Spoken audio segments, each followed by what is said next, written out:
Hello guys, welcome to my YouTube channel. आज मैं आप लोग के लिए एक न्यू शॉर्ट वांगशन एफएम लेकर आई हूँ जिसका नाम है वन नाइट स्टैंड। ये एक ओमेगा एंड अल्फ़ा की स्टोरी है। यहाँ पे विंग एक ओमेगा है और वांग जी एक अल्फ़ा है। तो चलिए स्टोरी शुरू करते हैं। विभूषण, अगर हमने और देर की तो आयन की कंडीशन और ख़राब हो जाएगी। हमें जल्द से जल्द उसके हार्ट का ऑपरेशन करना होगा। मुझे पता है वैंकिंग, मैं पूरी कोशिश कर रहा हूँ कि मैं ऑपरेशन के लिए पैसे जमा कर पाऊँ। वैंकिंग हेजिटेट करते हुए कहती है, विंग अगर तुम आयन के डैड से। विंग घबराते हुए कहता है, नो वैंकिंग, कभी नहीं। मैं उसे ये कभी पता नहीं चलने दूंगा कि मैंने उसके बेबी को बर्थ दिया है। मैंने उसके बारे में बहुत सुना है। वो एक रिच और पावरफुल अल्फ़ा फैमिली में से बिलोंग करता है और अगर उसे पता चला कि एक पुअर और वीक ओमेगा ने वन नाइट स्टैंड में उसके बेबी को बर्थ दिया है तो वो मेरे आयन को मुझसे दूर ले जाएगा और मैं उसके बिना नहीं जी सकता। विंग रोने लगता है। तभी आयन को एक नर्स अंदर लेकर आती है। लिटिल आयन नर्स की गोद से उतरकर विंग के पास जाता है और स्माइल करते हुए कहता है, मम्मा, नर्स आंटी ने मुझे चॉकलेट दिया। विंग अपने आंसू पोंछता है और आयन को अपने लैप पर बिठाते हुए कहता है, बेबी, आपने नर्स आंटी को थैंक यू बोला चॉकलेट के लिए? आयन स्माइल करते हुए कहता है, यस मामा, मैंने उन्हें थैंक यू भी बोला और थैंक यू किससे भी दी। विंग आयन के फोरहेड पर किस करते हुए कहता है, गुड बॉय, लेकिन बेबी तुम ये पूरा चॉकलेट नहीं खा सकते, ओके? आयन पाउडर बनाकर विंग के लैब से उतरता है और वैंकिंग के पास आकर कहता है, देखा आपने चीज़ें, आयन ने आपसे कहा था ना कि मम्मा कभी भी आयन को चॉकलेट खाने नहीं देती है। वैंकिंग आयन की इनोसेंट फेस को देखकर स्माइल करती है और उससे अपने लैब पर बिठाते हुए कहती है, लिटिल बेबी बन, मम्मा बिल्कुल सही कह रही है, वो आपकी केयर करती है ना? आयन पाउडर बनाते हुए कहता है, आप हमेशा मम्मा को सपोर्ट करते हैं, आयन को नहीं। आयन वैंकिंग के लैब से उतरता है और विंग के पास आकर उसे अपने सारे चॉकलेट्स देते हुए पाउडर बनाते हुए कहता है, आज से आयन चॉकलेट्स नहीं खाएगा। विंग आयन के पाउडरी फेस को देखकर स्माइल करता है और उसके नोज़ को पिंच करते हुए कहता है, okay my little drama queen, अब अपना ड्रामा बंद करो और तुम एक चॉकलेट खा सकते हो।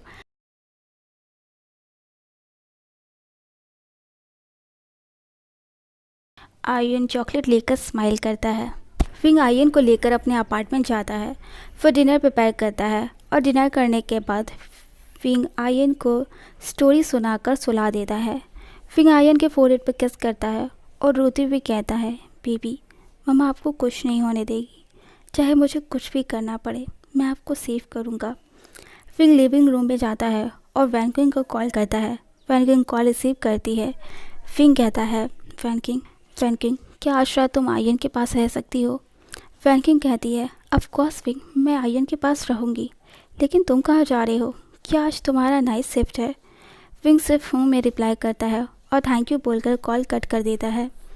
विंग आयन के रूम में जाता है और स्लीपी आयन को देखता है और वैंकिंग के आने के बाद वो वहाँ से बिना कुछ कहे चला जाता है। विंग एक बार के सामने खड़ा था। विंग उस बार को देखकर कहता है, जिस जगह को मैं 5 साल पहले छोड़कर चला गया था, आज फिर मेरी मजबूरी ने मुझे मेरे पास के सामने लाकर खड़ा कर दिया है। विंग अंदर जाता है। वो बार एक नॉर्मल बार नहीं था। वहाँ बड़े बड़े माफियाज और बिजनेसमैन सिर्फ अपने सेक्सुअल डिजायर को पूरा करने आते हैं। एक जंगल मैन पीछे से विंग के बट को स्क्वीज करते हुए कहता है, हे प्रीटी, क्या तुम मेरे साथ नाइट स्पेंड करना चाहोगे? विंग उस ड्रंक मैन को पुश करते हुए कहता है, डोंट टच मी। वो ड्रंक मैन गुस्से में विंग के ऊपर बोतल फेंकने वाला था। तभी एक पर्सन आकर उसे रोक लेता है और अपने गार्ड से कहकर उस पर्सन को बाहर फेंकवा देता है। पर्सन विंग को देखकर कहता है, बहुत दिनों बाद मिल रहे हैं विभूषण। वो पर्सन विंग की बॉडी को देखकर कहता है, मैंने तुम्हें सच में बहुत मिस किया। विंग चिढ़ते हुए कहता है, सुशी, मुझे तुम्हारे साथ बात करने में कोई इंटरेस्ट नहीं है, यहाँ मैडम यू से मिलने आया हूँ। सुशी कहता है, ओके, देखते हैं वो तुमसे मिलना चाहती भी है या नहीं। सुशी वहाँ से चला जाता है। वो एक वीआईपी रूम में जाकर डोर नॉक करता है।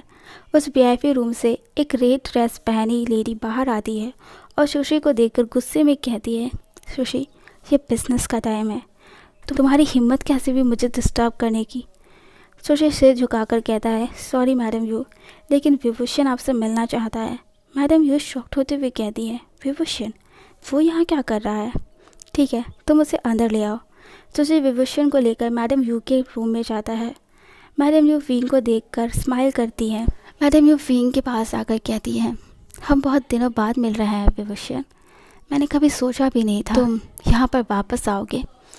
विंग कहता है, मैंने भी नहीं सोचा था। मैडम यू विंग के पास आकर कहती है, छोड़ो ये सब, इतने सालों बाद मिल रहे हैं, क्या तुम अपनी मॉम को गले नहीं लगोगे? विंग मैडम यू से दूर जाते हुए कहता है, मॉम, जिस शब्द का मतलब आप नहीं समझती वो शब्द आपके मुंह से अच्छा नहीं लगता है। मैडम यू मुस्कुराते हुए कहती है, तुम्हारे अंदर अभी भी वही गुस्सा और वही गुरूर है, तुम बिल्कुल नहीं बदले विभूषण। विंग गुस्से में कहता है, आप भी नहीं बदली मैडम यू, आप भी अभी भी वैसी ही है, सिर्फ दूसरों की लाइफ स्पॉइल करना जानती है। मैडम यू कहती है, मेरी तारीफ करना छोड़ो और ये बताओ कि तुम यहाँ पर क्या करने आए? कहीं तुमने वापस यहाँ रहने का इरादा तो नहीं बदल दिया? विंग कहता है, मैं यहाँ वापस आने के लिए नहीं आया हूँ, मुझे कुछ पैसों की ज़रूरत है। मैडम यू कहती हैं, लेकिन विंग तुम शायद भूल रहे हो, यहाँ कुछ भी खैरात में नहीं मिलता है। विंग कहता है, मुझे पता है मैडम यू, और मैं आपसे ये उम्मीद भी नहीं रखता, आप जो भी कहेंगी मैं करूँगा। मैडम यू मुस्कुराते हुए कहती हैं। मैडम यू विंग के पास आती है और विंग के चिन को पकड़ते हुए कहती हैं, ऐसा क्या हो गया कि मेरा बेटा वो करने के लिए तैयार हो गया जो वो इतने सालों में नहीं माना था। विंग मैडम यू का हाथ झटकते हुए कहता है, इससे आपको कोई मतलब नहीं होना चाहिए, आपको बस अपने कस्टमर को खुश करने के लिए कोई चाहिए, तो मैं आ गया, मुझे जो चाहिए वो आप बस मुझे दे दीजिए। मैडम यू कहती हैं, ठीक है, कल सैटरडे है और हर सैटरडे को यहाँ पे एक वीआईपी मेंबर आता है, वो एक ओमेगा के लिए मुंह मांगी कीमत देने के लिए तैयार है। आज तक कोई भी ओमेगा उसे खुश नहीं कर पाया है, तुम उसे खुश कर दो, मैं तुम्हें खुश कर दूंगी। विंग कहता है, ठीक है, मैं कल आऊँगा। विंग वहाँ से चला जाता है। विंग के जाते ही सुशी कहता है, लेकिन मैडम यू आप उसके सामने विभूषण को कैसे भेज सकती हैं? मैडम यू चेयर पर बैठते हुए कहती हैं, और वो यहाँ खुद मुझसे मदद मांगने आया था, अगर उसकी किस्मत में ही उससे मिलना लिखा है तो मैं कुछ नहीं कर सकती। नेक्स्ट डे विंग आयन को लेकर वैनक्विंग के घर जाता है। विंग वैनक्विंग से कहता है, वैनक्विंग क्या तुम आज रात भी आयन के साथ रह सकती हो? वैनक्विंग वरीड होते हुए कहती है, क्या हुआ विंग, मैं 2 दिन से देख रही हूँ तुम नाइट शिफ्ट कर रहे हो, आज तक तुम कभी भी नाइट शिफ्ट पर नहीं गए क्योंकि तुम्हें आयन के साथ रहना था और तुम अचानक से नाइट शिफ्ट करने लगे, सब ठीक है ना?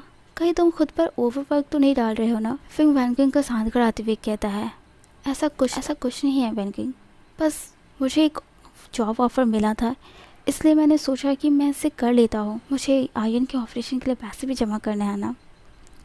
वैनक्विंग कहती है, ठीक है, लेकिन प्लीज़ खुद पे ओवरवर्क मत डालना। फिंग कहता है, ओके वैनक्विंग, मैं अपना ख्याल रखूँगा, और प्लीज़ तुम भी आयन का ख्याल रखना, और अगर वो उठ जाए तो उसे कुछ खिला देना। वैनक्विंग आंसर देती है। फिंग बार पहुंचता है। मैडम यू विंग को क्लोथ देती हुए कहती हैं, इसे चेंज कर लो, ये ड्रेस मैंने खुद तुम्हारे लिए चूज़ किया है।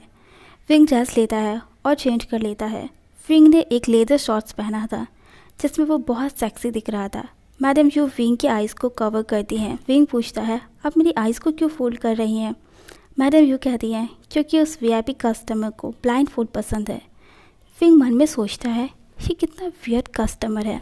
सोचे विंग का हाथ पकड़कर उसे वीआईपी रूम में ले जाता है और बाहर से डोर बंद कर देता है। ब्लाइंड फोल्ड होने की वजह से विंग कुछ भी नहीं देख पा रहा था कि उस रूम में कौन है और क्या हो रहा है। थोड़ी देर बाद उस रूम में वांजी एंटर करता है।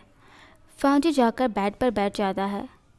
वांजी अपने हार्श वॉइस में कहता है, अपने क्लोथ्स रिमूव करो और मेरे पास आओ। विंग अपने क्लोथ्स रिमूव करता है और उस वॉइस के डायरेक्शन में जाने लगता है। वांजी कहता है, नीचे बैठो और मुझे शक करो।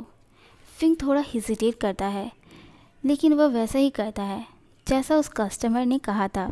विंग अपने माउथ को वांजी के थाइस के बीच ले जाता है और शक करने लगता है। वांजी जिसके फेस पर कोई एक्सप्रेशन नहीं था, सडनली उसके फेस का एक्सप्रेशन चेंज हो जाता है और वह प्लेजर में मोर्निंग करने लगता है। वो पीछे से विंग के हेयर को पकड़कर विंग के माउथ को अपने थाइस के बीच और क्लोज ले जाता है। वांजी हार्शली विंग को उठाता है और उसे बेड पर पुश कर देता है। वांजी विंग के हर बॉडी पार्ट को लिक करते हुए कहता है, आज पहली बार किसी ओमेगा ने मुझे प्लेजर फील कराया है।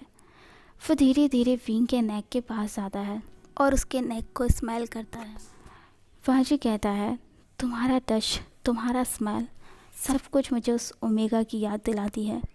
विंग सोचता है, क्या ये अपने लवर की बात कर रहा है? फांजी विंग के नेक को लिक करते हुए कहता है, और अगर आज वो ओमेगा ज़िंदा होता तो मैं सोचता शायद तुम ही वो हो जो 5 साल पहले इसी जगह पर मुझे मिला था। ये वर्ड सुनते ही फिंग मूव करना बंद कर देता है। फांजी पूछता है, क्या हुआ, तुम रुक क्यों गए? फिंग घबरा कर फांजी से दूर जाते हुए कहता है, सॉरी सर, लेकिन मेरी तबीयत ठीक नहीं है, मुझे जाना होगा, मैं किसी और को आपके पास भेज दूंगा। फिंग जैसे ही रूम से बाहर जाने वाला था, फांजी पीछे से विंग को हक कर देता है।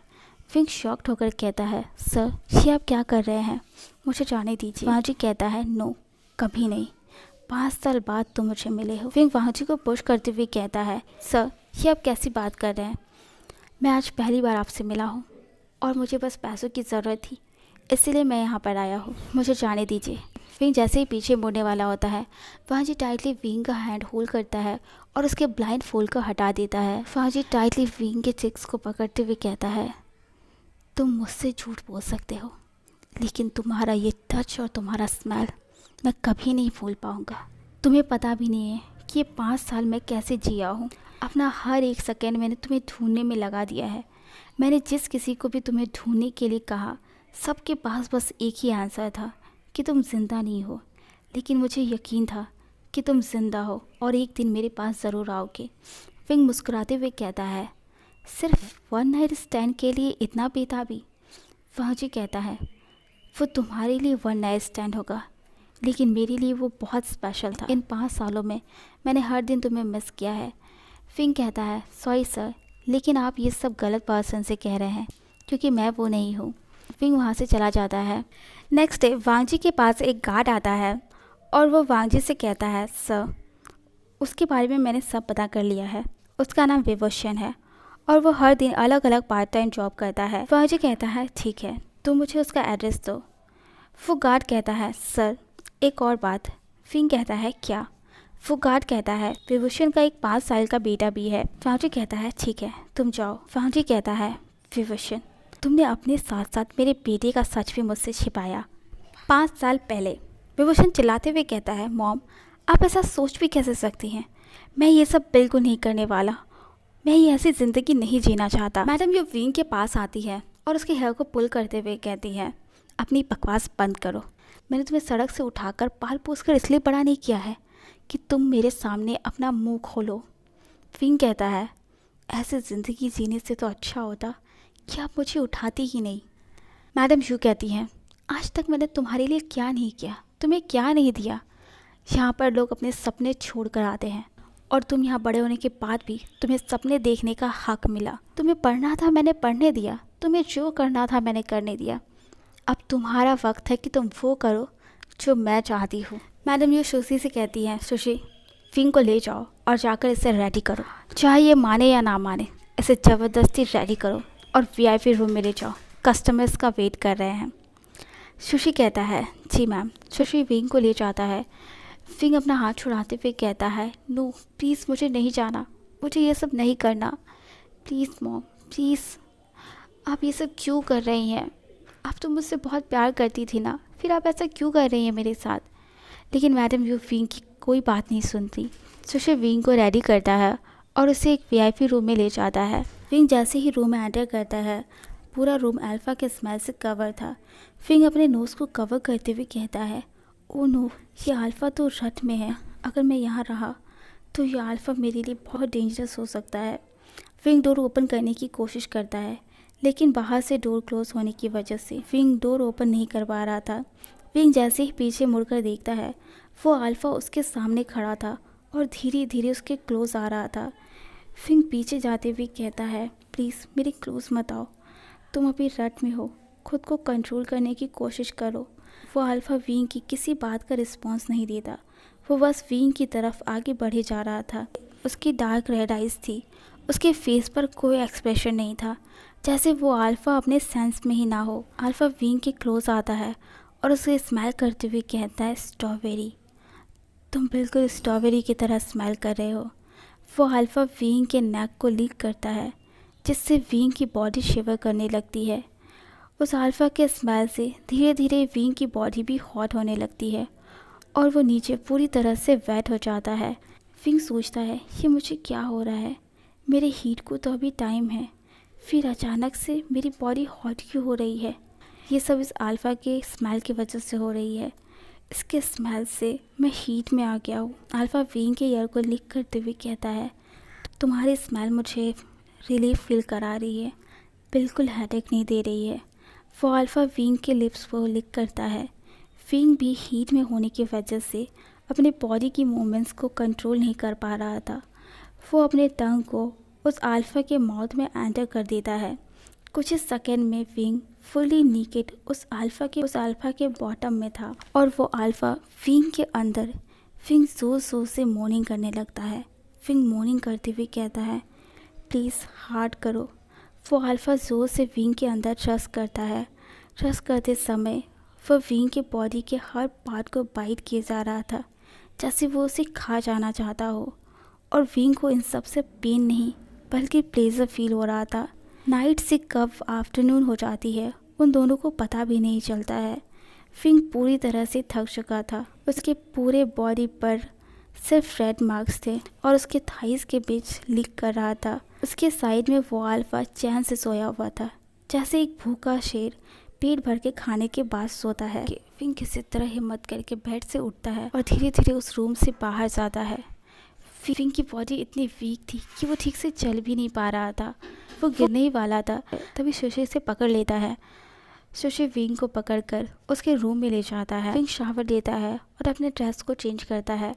मैडम यू विंग को ऐसे कंडीशन में देखकर कहती है, वो सच में एक मॉन्स्टर था, उसने मेरे बेटे की क्या हालत कर दी है। विंग गुस्सा होते हुए कहता है, प्लीज़ मुझे अपने बेटा कहने की कोई ज़रूरत नहीं है, क्योंकि आपने ये प्रूव कर दिया है कि मैं आपका बेटा नहीं हूँ। ये जानते हुए भी कि वो अल्फ़ा रट में है, आपने मुझे उसके सामने भेज दिया सिर्फ कुछ पैसों के लिए। मैडम यू विंग का हैंड होल्ड करते हुए कहती है, नो विंग, मुझे नहीं पता था कि वो अल्फ़ा रट में है। उसके फ्रेंड ने मुझसे कहा कि उसे एक ओमेगा की ज़रूरत है। मुझे ये नहीं पता था कि वो रट में है, इसीलिए उसे ओमेगा की ज़रूरत है। विंग मैडम यू का हाथ झटकते हुए कहता है, प्लीज़ अब आपको मुझसे झूठ बोलने की कोई ज़रूरत नहीं है। मैडम यू कहती हैं, ठीक है, तुम्हें मुझ पर यकीन नहीं करना है मत करो, लेकिन प्लीज़ एक बार डॉक्टर से चेक करवा लो। डॉक्टर विंग को चेक करता है और उसे कुछ पेन किलर मेडिसिन भी देता है। दूसरी तरफ वांजी हॉस्पिटल में था।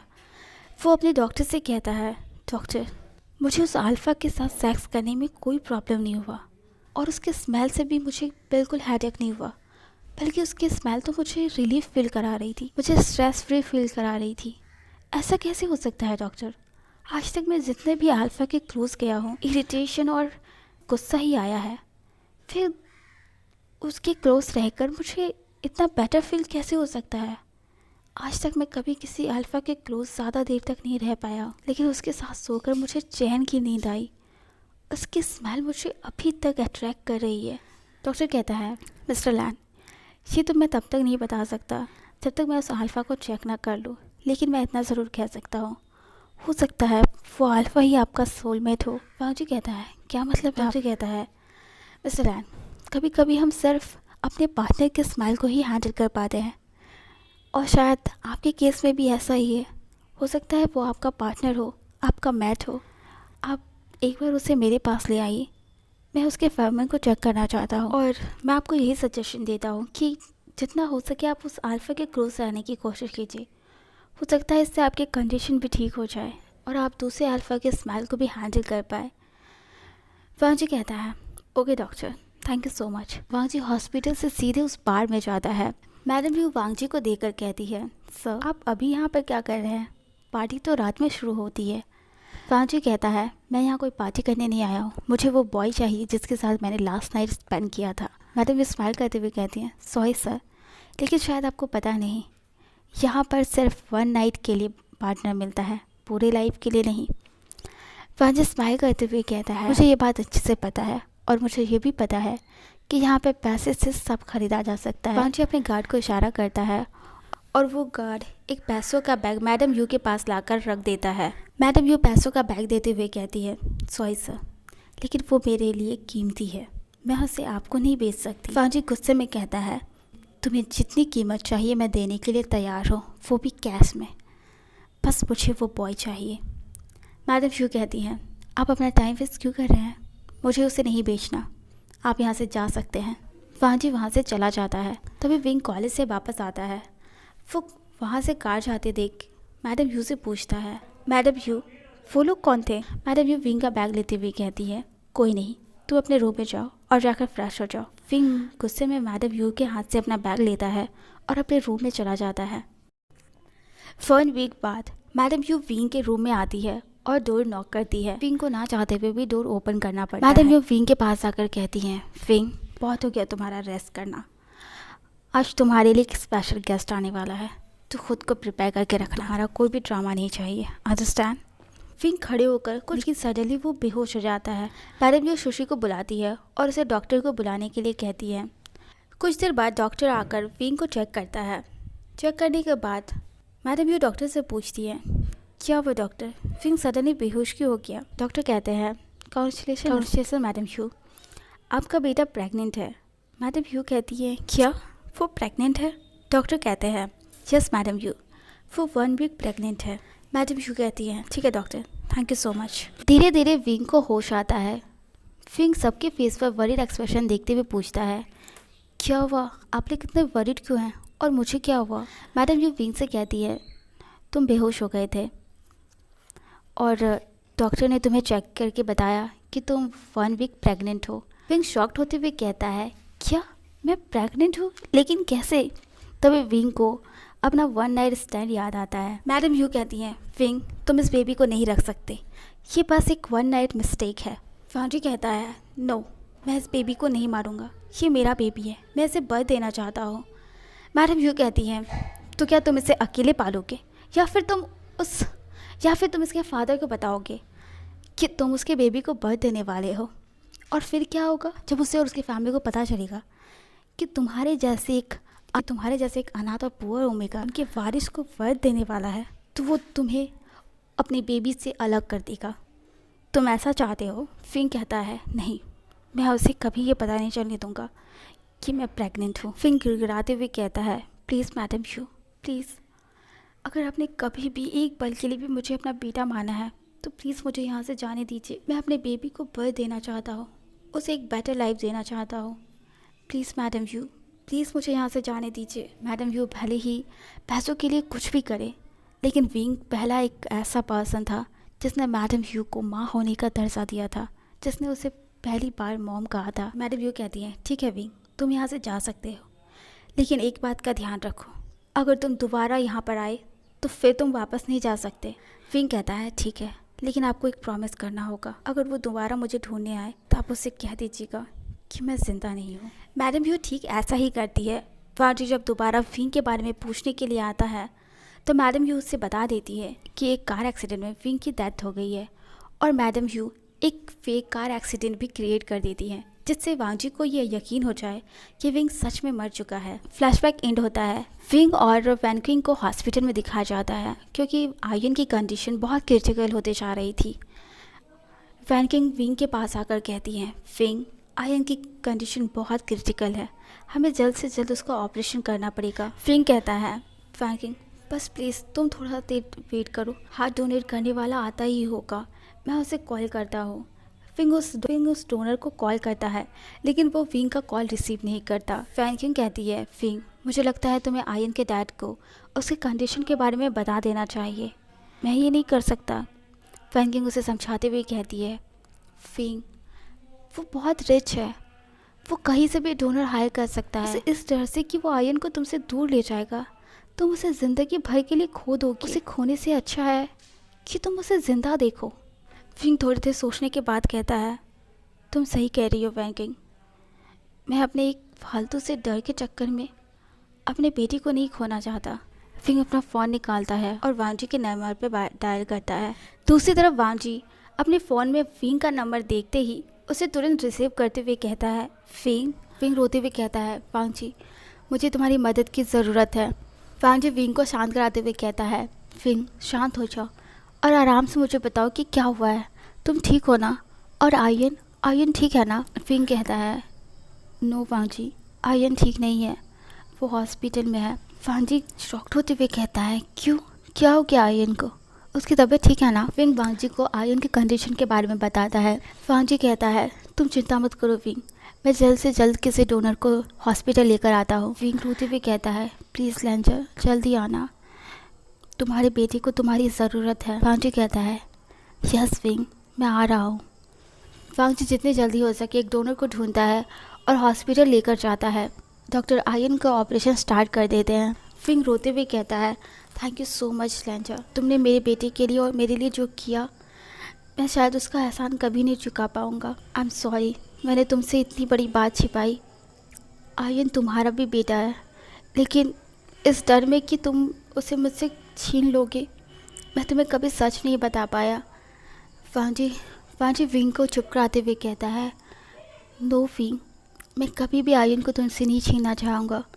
वो तुम्हारा बेटा है, तुमने उसे जन्म दिया है, वो भी अकेले। मैं बस तुम्हारे और आयन के साथ रहना चाहता हूँ। प्लीज़ विंग, मुझे खुद से दूर पुश मत करो, मैं तुम्हारे साथ रहना चाहता हूँ।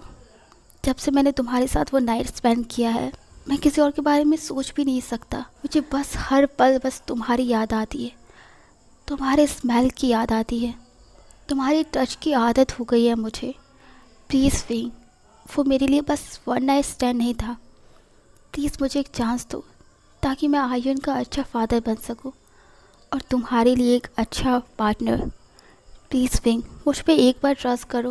वैनकिन विंग के पास आकर कहती है, विंग, वांग जी बिल्कुल सही कह रहा है, तुम एक बार आयन के बारे में सोचो, उसे भी अपने फादर की ज़रूरत है। जब उसे उसके फ्रेंड्स टीज करते हैं कि उसका कोई फादर नहीं, सिर्फ उसकी मदर है, तो उसे कितना बुरा लगता है, वो कितना हर्ट होता है। एक बार उसकी फीलिंग के बारे में भी सोचो, उसे अपने मदर के साथ साथ अपने फादर की भी ज़रूरत है। तुम आयन से उसके फादर का प्यार नहीं छीन सकते। विंग रोते हुए पॉट बनाकर कहता है, वैनकिंग, तुम मुझे विलन बना रही हो। वैनकिंग विंग के हेड को पैट करते हुए कहती है, स्टूपिड, मैं तुम्हें विलन नहीं बना रही हूँ, मैं तुम्हें समझा रही हूँ कि तुम्हें भी वांग जी की ज़रूरत है और आयन को भी उसके डैड की ज़रूरत है। इसीलिए प्लीज़ अपना ये डर छोड़ो और वांग जी को एक चांस दो। वांग जी कहता है, प्लीज़ डॉक्टर, विंग को फोर्स करने की ज़रूरत नहीं है, अगर वो मुझे चांस नहीं देना चाहता है तो ठीक है। वांग जी वहाँ से जाने लगता है। विंग वांग जी को पीछे से हक करते हुए कहता है, मैंने कब बोला कि मैं तुम्हें चांस नहीं दूंगा। वांग जी कहता है, तुम सच में मुझे एक चांस दोगे विंग? विंग पॉट बनाते हुए कहता है, अगर तुमने दोबारा पूछा तो मैं अपना आंसर चेंज कर दूंगा। विंग कहता है, नो, मैंने सुन लिया। वांग जी विंग के लिप्स पर किस करता है। 1 मंथ बाद आयन अपने डैड को पाकर बहुत खुश था। वो अपने सारे फ्रेंड्स को अपने घर बुलाता है और अपने डैड से मिलवाता है। आयन अपने मॉम से बहुत प्यार करता है। विंग ने भी कभी भी आयन को अपने डैड की कमी नहीं होने दी, लेकिन कहीं ना कहीं आयन अपने डैड को मिस करता था। उसके डैड के लिए उसकी लाइफ में एक खाली स्पेस था जो वांग जी ने आकर उसे पूरा कर दिया।